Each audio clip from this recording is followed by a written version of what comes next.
ওই যে স্যার বড়া বড়া খাইছো আর অন্য কিছু ভাবে খাইছো না স্যার সবজি মাছের তরকারি দেয়া না স্যার মাংস দেয়া খাইছো খাও নাই মাশরুম কিন্তু মিটুন বলবে মাশরুম কয়েক প্রকারই আছে এখানে যে চাষি যে উদ্বোধন যে উদ্যোক্তা যে কীভাবে সে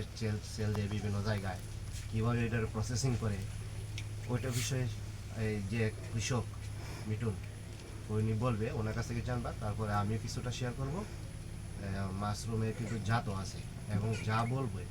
তা কিন্তু নোট করবে যদি নোট না করো এটা পরবর্তী সময় তোমাদের মনে থাকবে না বুঝছো কোনটা বলছি জি স্যার এই যে মাশরুম যে সে করছে এটা তো একটা ব্যাঙ্গের চাতা মানুষে বলতো নাকি জি স্যার কিন্তু প্রকৃতপক্ষে কি ব্যাঙ্গের চাতা এবং মাশরুম চেনার কোনো উপায় আছে অবশ্যই আছে আচ্ছা ঠিক আছে আমি এই পর্যন্তই বললাম এবার আমার সহকর্মী থ্যাংক ইউ ভিডিওটা